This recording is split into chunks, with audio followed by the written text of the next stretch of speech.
কেন সাত ভাই তার নিজের বোনকে মেরে তার মাংস খেয়েছিল? প্রাচীনকালের কথা।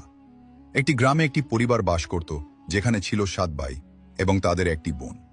তাদের মা বাবা খুব অল্প বয়সে মারা যান, তাই ভাই বোনেরা নিজেদের কাজ নিজেরাই শিখে নেয়। সাত ভাই তাদের বোনকে খুব ভালোবাসত। বোনও তার প্রিয় ভাইদের জন্য সবসময় যত্ন নিত। এভাবেই দিন কাটছিল। একদিন সাত ভাই শিকারে গিয়েছিল। সন্ধ্যা হয়ে আসছিল। বাড়িতে বোন তাদের জন্য খাবার তৈরি করছিল। শাক কাটতে গিয়ে হঠাৎ ছুরির ধারে তার আঙুল কেটে যায়। রক্ত ঝরতে থাকে। প্রথমে সে ভয় পেয়ে যায়, কিন্তু নিজেকে সামলে নেয়। সে ভাবল ভাইয়েরা জানলে চিন্তায় পড়ে যাবে, তাই সে ঠিক করল এই কথা কাউকে বলবে না। রক্ত মুছতে গিয়ে সে তার ওড়নায় রক্ত লাগিয়ে ফেলে, কিন্তু ভাবল ভাইয়েরা যদি লক্ষ্য করে তাহলে বুঝে ফেলবে। অনেক ভেবেচিন্তে সে তার রক্ত মুছে ফেলল সেই শাক দিয়ে, যা দিয়ে সে রান্না করছিল। সন্ধ্যায় যখন ভাইয়েরা বাড়ি ফিরল, বোন সবার জন্য খাবার পরিবেশন করল। সেদিনের শাকের স্বাদ এতটাই অপূর্ব ছিল যে সাত ভাইয়েরা আঙুল চেটে খেতে লাগল।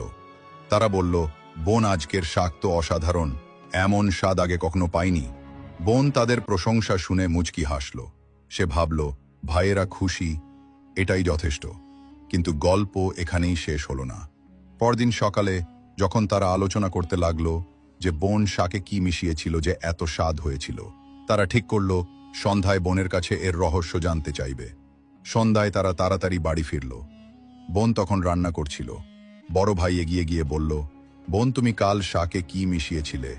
এত অসাধারণ স্বাদ কিভাবে হলো? বোন প্রথমে কথা গোড়ানোর চেষ্টা করল, কিন্তু বড় ভাইয়ের বারবার জিজ্ঞাসায় সে সত্যিটা বলে ফেলল।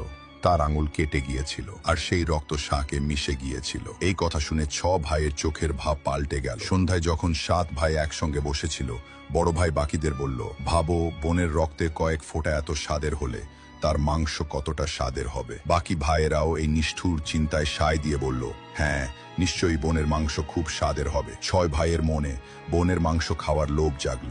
কিন্তু সবচেয়ে ছোট ভাই এই কথা শুনে ব্যাকুল হয়ে পড়ল।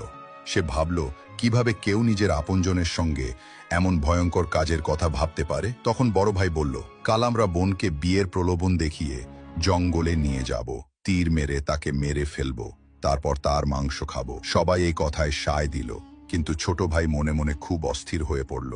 সে তার প্রিয় বোনকে বাঁচাতে চাইল, কিন্তু ছ ভাইয়ের বিরুদ্ধে প্রকাশ্যে কিছু বলার সাহস তার ছিল না। পরদিন সকালে বড় ভাই বোনকে মিষ্টি করে ডেকে বলল, প্রিয় বোন, তুমি এখন বিয়ের বয়সে পৌঁছেছে। আমরা তোমার জন্য একটি সুন্দর ও যোগ্য পাত্র খুঁজে পেয়েছি।